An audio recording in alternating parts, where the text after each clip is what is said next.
We got nothing but legends on How Do I Know You? A new episode starts now.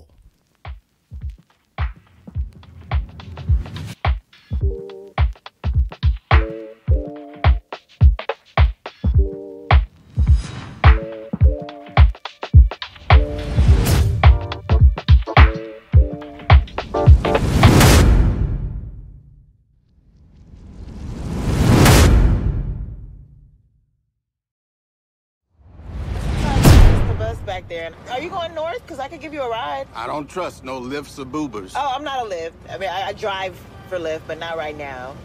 I just wanted to help. Okay, but don't try nothing. I don't hit ladies, but I'll slap a bitch to defend myself. Don't let your rheumatoid fool you. I still got grip. You're safe with me. I mean, sir. George. Nice to meet you, George. Where are you headed? You want me to tell you so you can tell it to the phone so they can tell it to the government. Okay, no GPS. Do you know how to get there? You ask a lot of questions, detective. Just head up La Brea. I'll tell you when to pull over. Sounds good, George. Can a nigga get some heat? God damn, it's like a furnace in here now. Split the difference. How's this, George? I'm not sure yet. Give me a second. Let me feel it. Yeah, there it is. That's nice. That's really nice. Great. How's your day going? It's okay. You? Yeah, it's fine. It's a lot of crazy people out there. You gotta be careful. Yeah. Watch out! What the? What? I meant in life. Watch out. These streets is dangerous. You got a man looking out for you? Nope. So you one of them feminazis, huh? Okay, honey, we equal. Good job. Well, you just got a taste of a skilled thespian at work, doing something that I don't know him to do as often, which is comedy. Hilarious clip. So I'm not gonna hold you guys up too much before I introduce our guest for the day. He is a master thespian, came out of the theater. I've been a fan of his work for a very, very long time. So without further ado, my friend and brother, Brent Jennings. How you doing, Carl? Good morning. Good morning to you. Oh, good morning. Well, you know, it's afternoon here on the East Coast, but it is morning. Right. Exactly. How did Atlanta get to be the East Coast? I mean, what's going on now? It's you guys really changing the rules. You know, Eastern Standard Time, I guess. You know, some of that. Yeah. Eastern Southern Time. For sure. You know, we love it here, though. We love it here, man. It's good pickings. It's good pickings. We can get past this strike thing. You know, that'd be great. Yeah. Well, you know what I'm saying.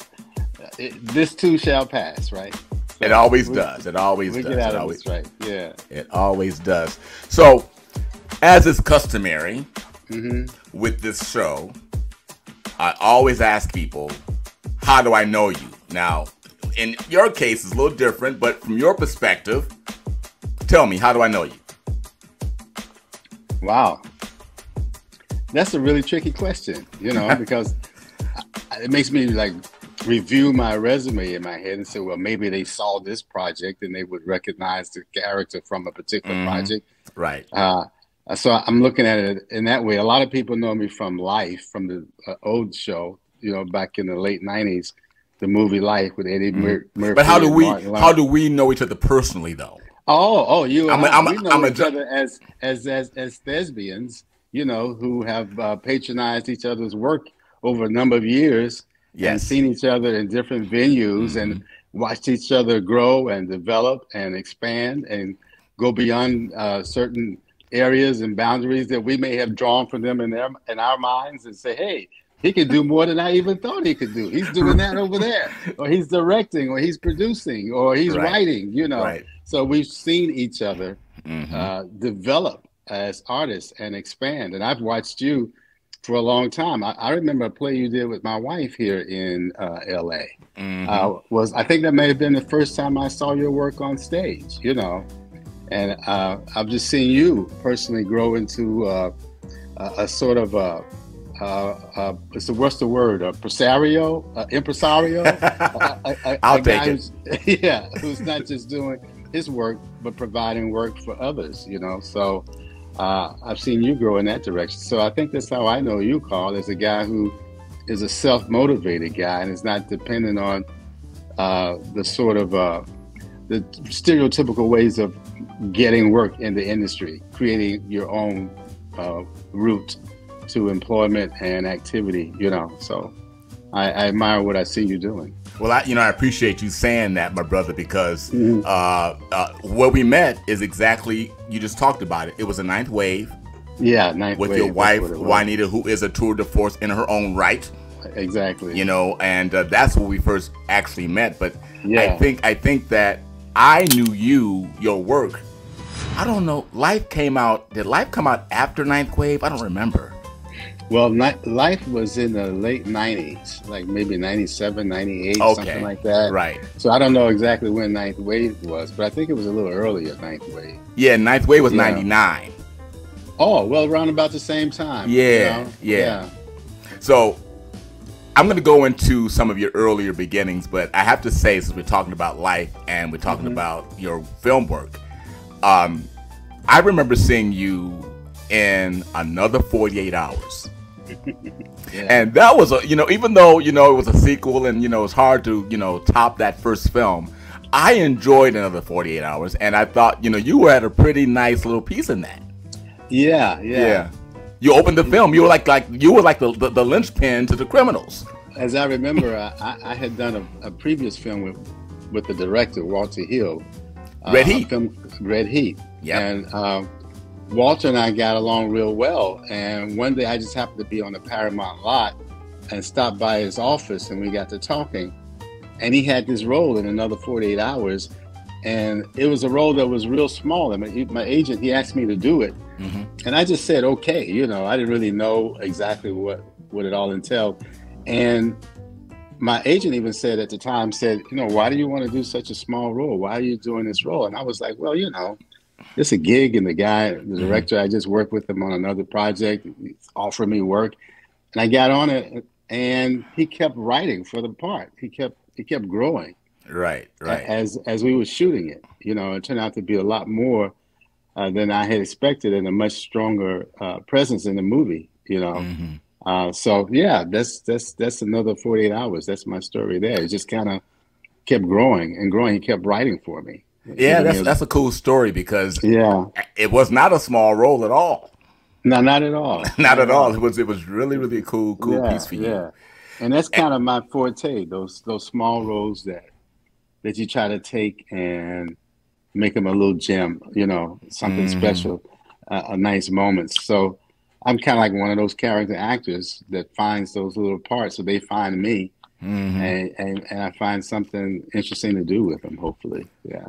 Well, it's funny because I was a big Walter Hill fan, and I think that you spotted something in saying yes to him, because he doesn't put out any crap. He's the master director, and he's done great hits, and you had you had an opportunity to be a part of two of them, because I like Red Heat too. I liked Red Heat, and I remember you from Red Heat. Yeah, absolutely. The guy in the prison, I can't remember the character's name, with the sunglasses. And I can remember talking, he had a line like, I'm going to sell drugs to every white person in the world and his sister, or something like that. Right.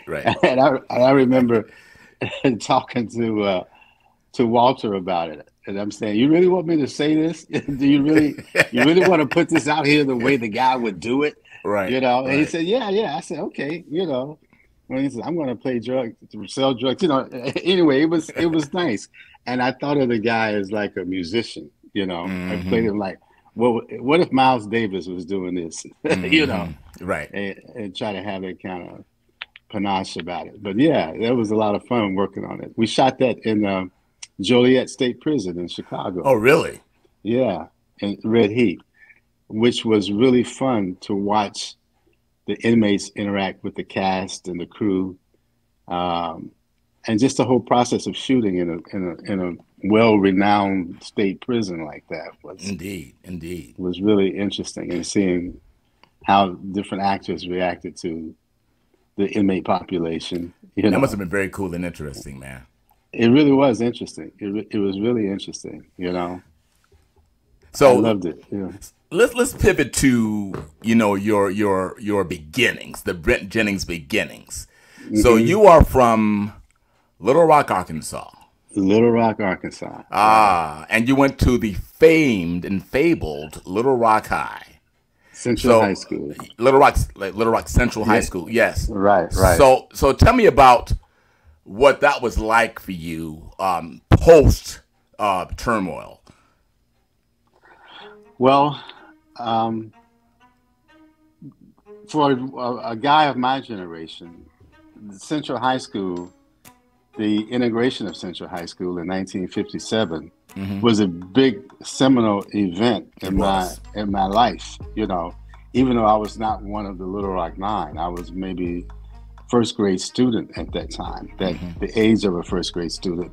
But subsequently, when I was old enough for junior high, was what we called it back then, which was 7th, 8th, and 9th grade, I volunteered to integrate a school, just as the Little Rock Nine kids had done. And I went through that whole integration process, being one of 6 black 7th graders to enter the school and go through the desegregation process, which was, a lot of strife and a lot of resistance. And I can remember talking my parents into letting me go to the school, because they would pick certain students and ask them to participate in this program to desegregate, was the word they would use, the schools. And my parents didn't want me to do it. And I can remember at that time, I'm following King and Snick and Malcolm, and I'm listening to all of this this progress that people are fighting for. And I wanted to be a part of it. So here I was, maybe like 12 years old, talking to my mom and dad, saying, no, they asked me to do this, and I think you should let me go. We have to show these people we're just as good as they are, and we got to do this and got to do that. And they would say things like, well, what about, you're leaving your friends, and there's more to life than just school, you got to have the social thing. And, and I went for it. And it became a big part of my life, going through that process, So it was a big responsibility for a 12-year-old kid. Yeah, for you to have that level of that presence of mind at 12 to want to do. Yeah. Now, were you aware of the history of Central High at that time? Okay. Because I experienced it. My elementary school was a few blocks from the Central High School. And to go home from my elementary school, I had to walk west of my school, past a white neighborhood, across the train tracks, into the black neighborhood that I came from. So after school, the area between the train tracks and my elementary school were infested with protesters of the Central High School integration. Even when I was in the first grade, it started in '57, but the violence associated with it lasted for years. That was my next question. And so it went on, because that's what my question was in terms of, so it went on beyond '57, which is when it happened, but then into your time. Yeah, into my time. It was still bleeding over into my time, to the point that I had to go to my dad and say, look, it's not safe for us to walk home after school because of the violence in the streets. So what happened was there were carpools. If you lived on the west side of the school, which was in the neighborhood of Central High, we were picked up by parents who had time to pick up the kids who lived on that side of town. So we didn't have to walk through it. You know? Wow. So all of that stuff, all of that vitriol, was something that we as kids were absorbing at a very young age. Indeed. Indeed. So yeah, that was my childhood. That was my childhood, and it kind of, took its toll. But those were my beginnings. My beginnings in the civil rights movement. And I think even in elementary school, being from the neighborhood I was from and witnessing and experiencing the racial violence and segregation, I think it had a lot to do with making me, who I am today, whoever that it may be. Right. Exactly. Yeah. Exactly. So you did. When did you leave Little Rock? Did you go to college? Where did you study? Yeah, I went to Emerson College in Boston. Okay. And I left Little Rock pretty much immediately after high school. Mm-hmm. And I spent a summer up at Tufts University in Medford, Mass. Right. And I got in Emerson for January of 1970 after high school. I graduated in 1969. And so then I went to school in Boston and finished school at Emerson College, and then went down to New York and spent 12 years or so knocking around New York as an actor. Did a couple of Broadway plays, off-Broadway, regional theater, right? And started getting some TV and film work there, and eventually left New York to come to LA and be involved in the industry in Los Angeles. So the rest of it you know about because you were right there with me. Well, you are part of the LA crowd. You've done just an abundance of work in theater. 2 or 3 August Wilson pieces. I know you work with the Negro Ensemble company, and you did Soldier's Play. Were you in the original cast of Soldier's Play? Yes, I was. Yes. Wow, that's something. Yeah, and that was quite historic and quite a treat. It was a really fun time creatively for all of us. Indeed. And it was a very it was like being one of the Beatles when that play hit. I mean, it took the theater community by storm. I can remember one morning it was snowing like crazy, and the cars weren't running on the street. And I lived in a place called Manhattan Plaza on 43rd and 9th Avenue, and walking down the street, in the middle of the street, it was blanketed with snow.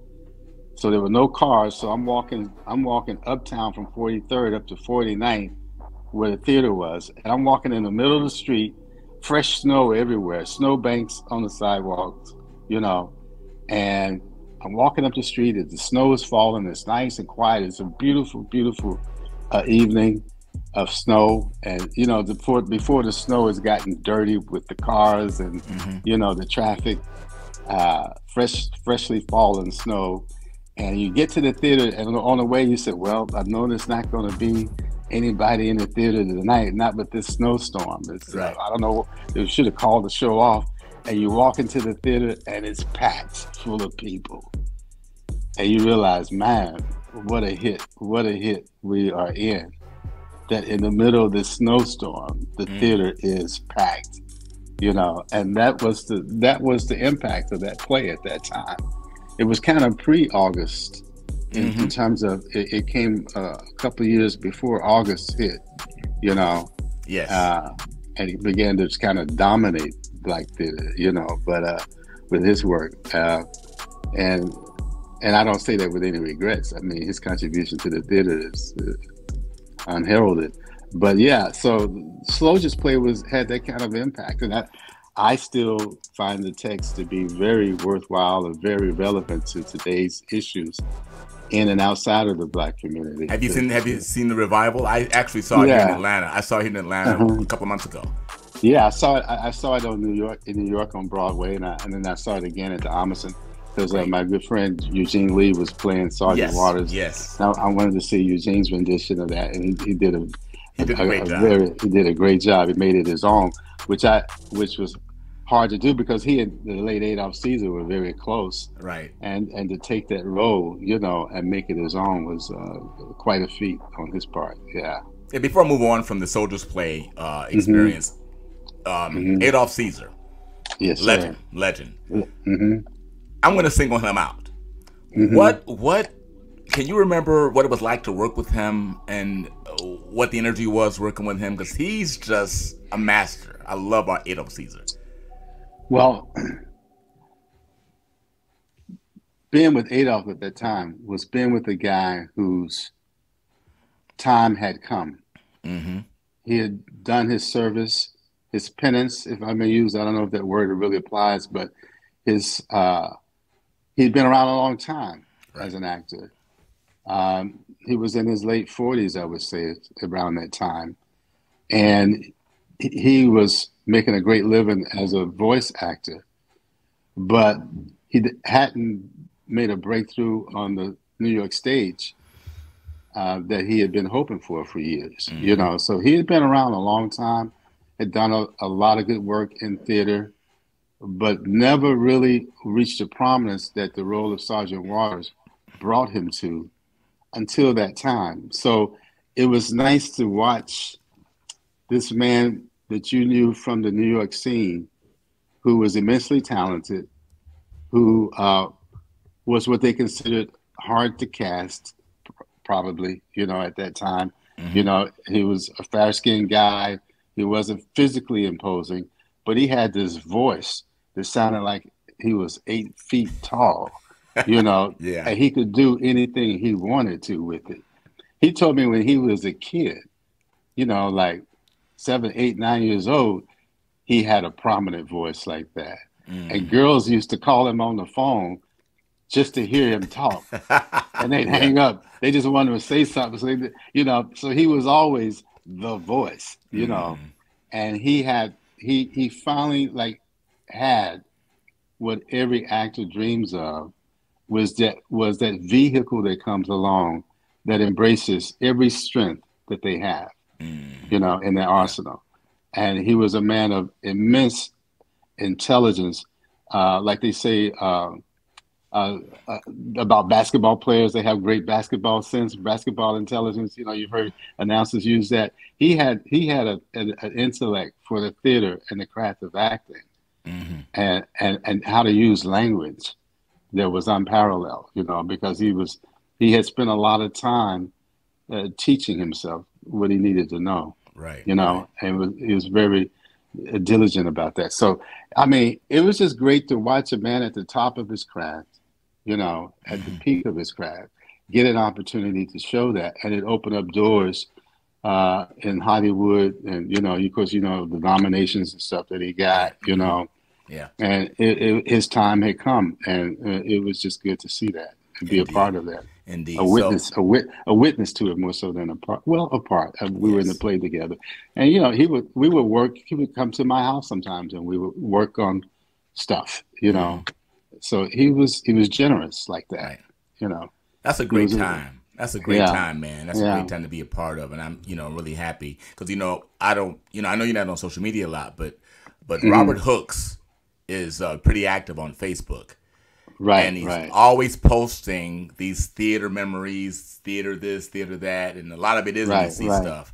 And it allows us to kind of take part in reliving that history through him. And so it's really, really incredible. So, you know, the August Wilson. So you've done Joe Turner, right? No, I've only done, I did Ma Rainey. Ma Rainey, I'm sorry. And Fences. I'm sorry, Joe Turner and Fences, and I was an understudy in the Broadway production of Ma Rainey. Okay. And I did Fences at the O'Neill Playwrights Conference, where for 9 seasons I was part of their company up there, where we developed new plays for the theater, and that's where I first met August. Okay. Actually, in the production of Fences we did there. Now, did you do Fences with Juanita at the South Coast Rep? No, I didn't. No. Okay, so but you did it. What role did you play in Fences? I played the oldest son, Lyons. Okay. Yeah. All right. Yeah, at the O'Neill. Wow. Yeah. Okay. That's develop it. That's nice. Yeah. You helped develop Lyons? The Fences. That's what we were working on. Yeah. It was fun. It was a lot of fun. Mary Alice was working on it at that time. Nice. I was working with Mary. That's when I first met Mary, actually. Okay.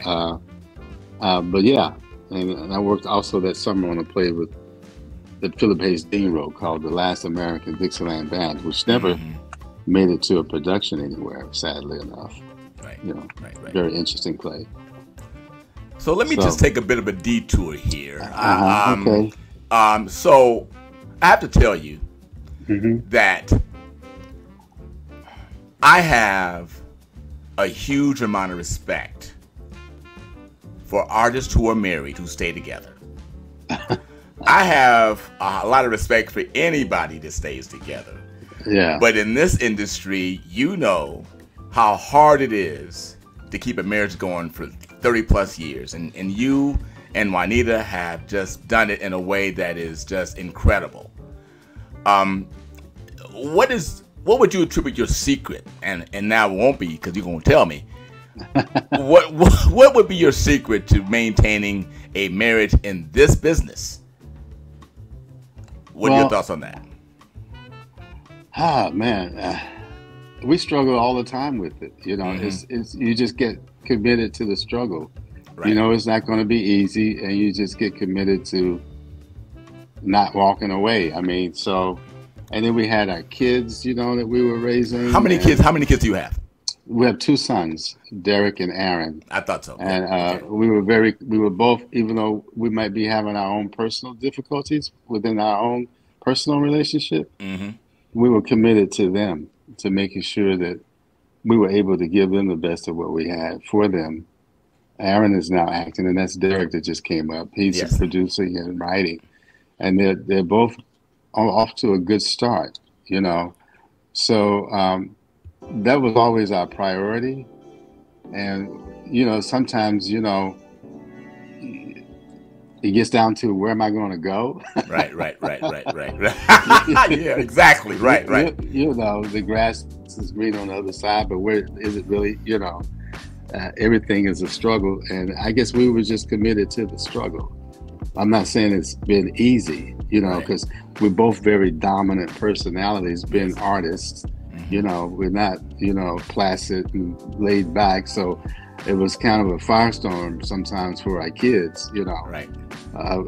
But we began to be thought of as these 2 crazy actors who were raising these kids, you know. So, yeah, we were just, you know, and you look up and you blink your eyes and 15 years are going by, another blink, 30 are going by. And then the next thing you know, you're just trying to help each other get through the day, you know. So that's kind of it in a nutshell, I guess.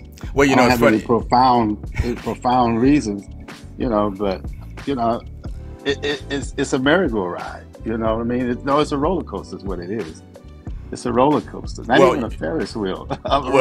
You kind of fell into my trap because it isn't a secret. It's just a matter of everything you described. You know, you deciding to say, I have this saying that I always say, that the only difference between people who stay and who leave is that the people who stay chose to stay. Everybody goes through the exact same things. And right. I always joke around and say, I've been married for 35 years to 3 different women. and I'm telling you, man, it's definitely cheaper. And I don't mean to. 3 different women in 35 years. Yes, but they were all, you know, fairly lengthy marriages. The first one was 14 years, and that lady is the one who's the mother to my 2 main children. The children who were born from me. Right. The second one was for 11 years. And then the third one, which I'm in now, is going on 9 years. So they're all. She's catching up. She's gonna be number 1 pretty soon. Yeah, she will be. And this, yeah. And to your point about staying, I mean, I think that in my first situation, I had not matured to the point to understand. And the whole thing about cheaper to keeper is more than just money. You know, you lose a lot of your energy. Your energy's focused on something that's, you know, a divorce, which is crazy, especially in this business. And then the money part as well. So I've had to start over literally 3 times in my life, which is nuts. It's nuts. So to your point, you know, it's not that deep, but it takes someone who understands exactly, you know, where you're going to go. Going to go out there and do what? And then learn the same lessons over again. So, kudos to you and Juanita for, being able to pull that off and live I your think life. it has a lot to do with what kind of commitment you make going into it. Yes. It wasn't one of those, like old baby love romantic type things. It was like, it was a more practical kind of assessment where you look at what you've been through prior to that point that you don't want to go through again, the kind of failed relationships or, not having children when they came up, and you don't want to, and then at some point you say, well, you kind of accept things as sort of your fate, and say, well, we're going to deal with this and we're going to go forward with this and we'll share whatever we have and we'll do it that way, It was a kind of a practical thing like that, and that I think was kind of maybe the best way to enter into it. It wasn't a lot of puppy love, We knew it was going to be rocky because we were two actors. We were going to have a child together. We were going to keep the child, and we were going to share whatever we had and not force one another to do anything else, but be committed to support each other as artists. Indeed. Never tell me, go get a job. I'll never tell you, go get a job. We just put our resources together and make it work, So that's kind of the way we went into it. And I think when you have that freedom as artists, you don't have a real reason to really leave unless it's just, really, really bad. Yeah, what's funny? That's what I have in my current wife. Well, see, that's we're both artists, and yeah, and we're just in it, and we'll keep going, and right. And it's interesting. I see, although you are a little my elder, I love the trajectory of your career. I love how you have gone from this brother who was younger doing this thing and doing Broadway and doing theater and then into television and film and, in my mind, really creative and great roles, to now you are doing the grandfather, the father, and even doing comedy, as was shown in that early clip that I had never seen. I'm watching that thing and I'm cracking up, Brent. I'm cracking up. So let's talk a little bit about this right here. You see the picture? Yeah, All American. All American. Yeah. So what nice a wonderful role. It's a great role for you. Now, I used to watch the show pretty religiously because I know Karima, and of course I knew you, and I knew Chad Coleman and Kareem Grimes. So are you still on the show? No, I'm not. Tay Diggs has left the show. Yeah, he did. Yeah, and of course I played his dad. So, yes. And then the season after he left, I guess was the 6th season, has gone in a different direction from my understanding. But I haven't been called back to do it. I don't see a place for me in it now, with where they're going. The kids, quote unquote, are moved into another world. Right. And I don't think Grandpa Willie has a place in that. So if I showed up, it would be just for some sort of special occasion, I guess. Sure. But with Tay gone and killed off, so there's I no did way see to that. really get him back. Yeah. So, but it was a great run for me. It was nice. It was a nice part. I got to do about 15 episodes or so. And so they wrote well. I had some nice scenes to do, nice storylines to be a part of in the course of those 15 episodes. So it was fun, and I'm glad that it came up. And it was just something that not many of us just get an offer. Somebody just calls up one day and say, we want you to do this. And you don't have to read for it and all of that. So, and I have another comedy thing that I just shot that Chuck Lorre's got a new show called How to Be a Bookie. Okay. And it was a fantastically, I'm hoping that I get a chance to do more comedy, for some reason.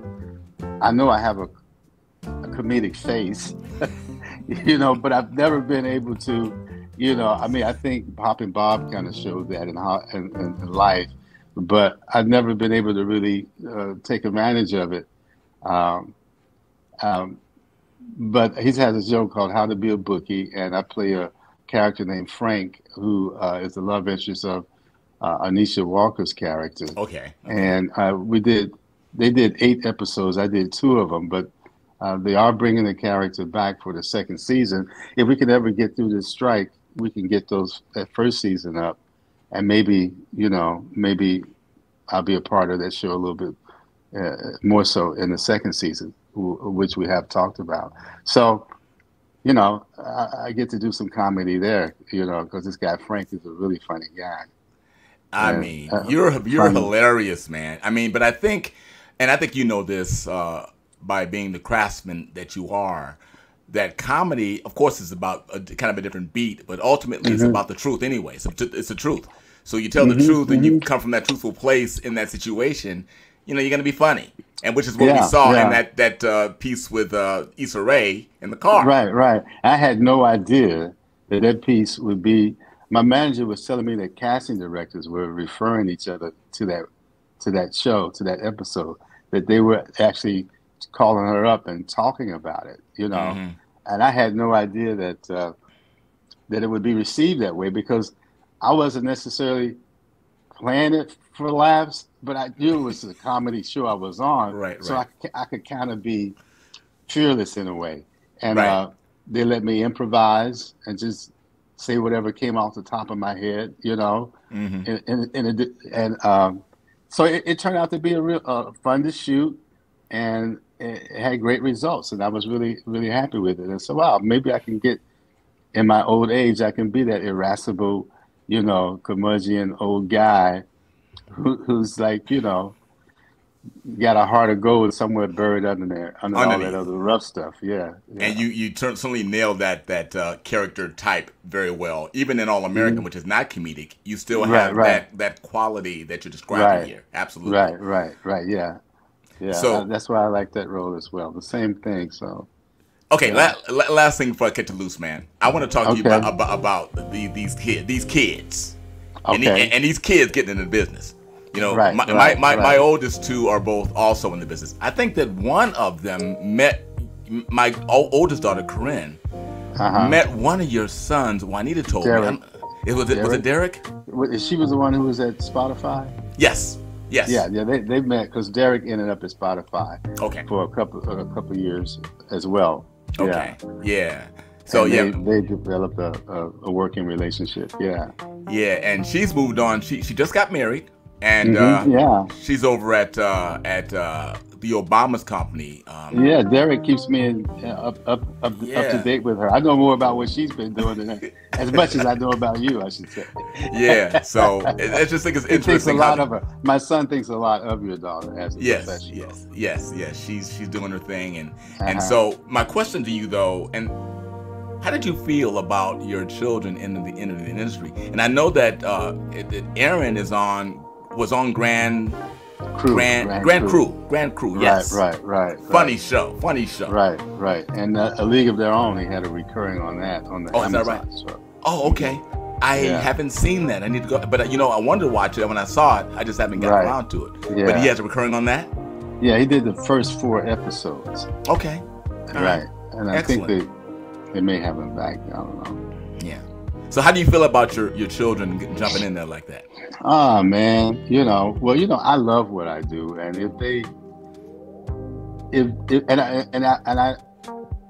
love the whole package. I love the struggle, and I love the victory over the struggle. Yes. And I think that's what you have to realize, and that's what you have to have the right temperament for, and the right heart and toughness for. It is a rocky ride, It is up and down, but you gotta enjoy the sort of resilience and the resolve and the ingenuity that it takes to get over the bad times, so that you can really embrace and enjoy the good times and realize you've persevered and you've stuck to the. But there's a lot of fear involved of your parents. Of your kids going into what we do, because we know that no rhyme or reason to a lot of things. A lot of things are just fate and luck and being at the right place at the right time and having certain skills. Like I said, you can see I'm low profile. I don't do a lot of social media. I don't do a lot of, posting. I don't do a lot of self-promotion, I just depend on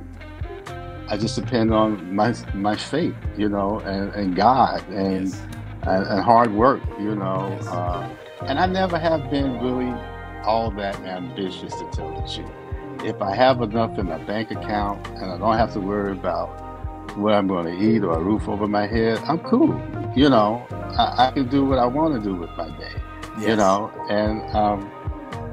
that to me is the good life. That is the good life. That is exactly what the good life is. But also there was a lot of times of stress when you have kids. You're responsible for them. You're trying to educate them, and you're trying to get them well educated and prepared for life. And that part of it scares me because I know, that they're going to have some of the same challenges that we had raising them, and they're ready for it because like when my son's show got canceled, he was disappointed. And I had to say, well, look, the drill, rise and shine, that's the drill, rise and shine, you got to come back up, and you will, and you got to just keep the grind going. So not being in a position where you could open but so many doors for them, and that they'll have to depend upon their own talent, their own tenacity, their own grit, it does feel somewhat helpless. It's kind of out of your hands, and that makes you have some trepidation about it because you just know how tough it is on the psyche, and that's where any concerns that I might have fall. Will they fall on? Will they have? Hopefully, they will have the mental toughness to persevere through the tough times and realize what you have to do at certain times to persevere. I remember once we had them in private school and we both hit on a long dry spell, and I'm trying to figure out how to keep them in this private school. So I started substitute teaching. They knew I was an actor, and they said, hey, look, man, if you want, there's a position opening up where it's assistant admissions director and a drama teacher, and free admission, free tuition comes with it, So I'm thinking, maybe I should consider this because I was already substitute teaching for them. I think that's what made them interested. And I'm thinking, maybe I could just guarantee my kids' education. Well, it was only a grade school, though. It was K through 6. So anyway, I'm considering this, and I go in and I have to interview with the headmaster, and we're talking, and we got a great relationship because I was an involved parent. And I said, so look, how much money are we talking about in salary? And she gave me a figure. I don't want to repeat it because I don't want to sound like, but I started laughing. and I said, you want me to come in here every day for that? And I was thinking, well, that's why I'm here now. I'm making more than that now in the struggle, Right. So I passed, and a couple of years later, I was doing Life and A Lesson for Dying on HBO, and had a nice little run, going to, boycott. Things started coming up, and I thought back on how if I had quit, I wouldn't be having the time of my life at that particular moment. And that's what I want them to understand. That's what I want them to know. There are going to be times when you're going to want to quit. But if you don't, you're going to have those times where you're going to be happy that you didn't. So you preaching. You preaching, brother. So that's the deal. Yeah, man. That's the deal. So, all right, man. So, listen, I've had you on here for about 45 minutes, and I don't want to take up too much more of your day. We have a lot of nothing to do since the strike's going on. Right. But, man, I want to thank you. Please give my love to Juanita. Likewise. And let her know I said hello. And also, which one of your sons is my frat brother? The one with the Michigan? Which one was that? Yes, Derek, the oldest one, Derek. Derek. Yeah, Derek. Not the Grand Crew guy, the other guy. Cool. It's the Spotify guy. Yeah, you tell Mr. Spotify 06 for me, all right? I will. Oh, okay. He might say, hey, who you been talking to? We got a mole. Wait, so you see that right there? You see that right there? See, there you go, right there. Right. It's my only wood project. And you know what's funny about that? Real quick story. So I went to Michigan State, right? And that's where I pledged. Right. And that's the only wood project I ever got. Got it in 1979 when I crossed. I still have it. And even that medallion right there, that Sphinxman head, that's my actual pledge medallion from 1979. I still have it. Okay. I'll tell him. So tell him 06, right? Yeah, you know what? Yeah. You'll know exactly what I'm talking about. I just want to make sure I get it up. But I want to say one thing to you before I leave, is that from a distance I've been watching you, and I just want to let you know I admire what you're doing. And I admire the way you live your life, man. You know, you really seem to love what you do, enjoy what you do. You bring a positive attitude. Your whole presence, you know, is a big smile, confidence. You know, I just like what comes out of you. So keep it up. God bless you, and many good rewards to you and the work you're putting in. Thank you, sir. I appreciate you saying that. I'm humbled, and God is good, because that's where it all comes from, man, for me. That's and right. You know exactly what I'm talking about. That's right. All good things come from above. That's right, my man. Yeah. All right. Talk to you soon. soon. Thank Peace you, out. Brent. All right, man. All right, all right, later on. All right, there you have it. Brent Jennings. Catch you next week for another new edition of How Do I Know You? That was wonderful. Peace, 2 fingers. I'm out.